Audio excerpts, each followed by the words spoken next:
Alright, just below the Code 3 posters, we have another fan favorite, the Titanium Vehicles collection, also combined with some micro machines and things of that nature. We're going to start over here with two little smaller display shelves that I put up here to kind of highlight my X-Wing collection. And you'll see Luke standing under the larger version there with his lightsaber. Kind of just fit the pose there. Not exactly scale, but close enough. And over here we have the Republic gunship collection, featuring several variations on that. One of my favorites being the Clone Wars paint job. Big fan of that ship. Very cool looking. Very retro World War II kind of style thing going on that.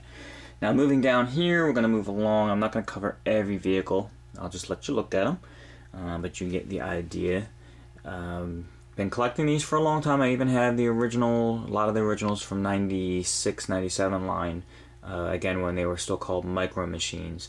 And then as they revamped the line, they changed it to titanium vehicles. But you'll see the Y-wing there, for instance, on the blue stand is the older versions. Looks exactly the same, slightly different stand, but it's the same concept and idea.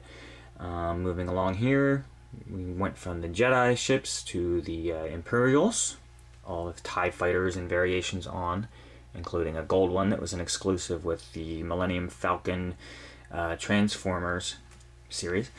Another Comic-Con exclusive, and again, my buddy T-Bone picked me up this one. It is a gold painted Darth Vader TIE fighter.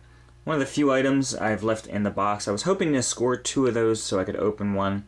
But I am satisfied with the one. I still may open it someday. I don't know. I haven't totally decided. Looking around here, we have some walkers of various paint jobs and sizes. Some of the smaller ones here. We have the Jabba's skiff there. That goes back a bit. That's a little bit older. Working my way down again here, just to give you a look at some of these. We have Darth Maul. Some of the little. Oh, these are the little micro machines. Pod racers here, which was again an older series. And then just swinging right along, we have the episode 2 ones with the hyperspace rings. They came out very cool, like those. And we have Amidala ships, some Y-wings, or B-wings, excuse me. Two versions from the titaniums, and then another micro machines under it. Always adding and always tinkering with this shelf. And as new vehicles come out, I keep adding them in there, moving them around, and eventually may have to expand this shelf because I'm filling it up, as you can see.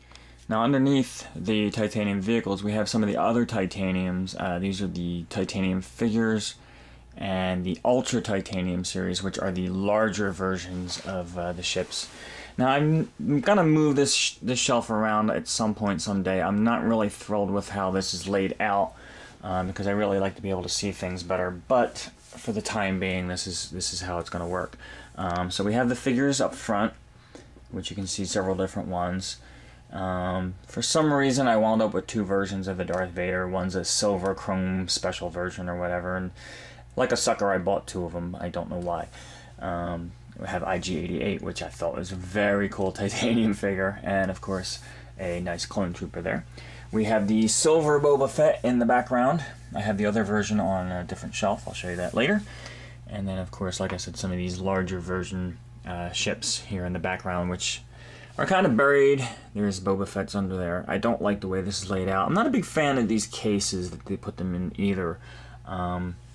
I like the other versions with the stands better. I thought they displayed much better than these big bulky cases, because these are hard to find spots for. But you get the idea. And you can see them if you get down here and look close at them. And hey, look at that. We have another Republic gunship with the Clone Wars paint job. I tell you, I'm a fan of that one, huh?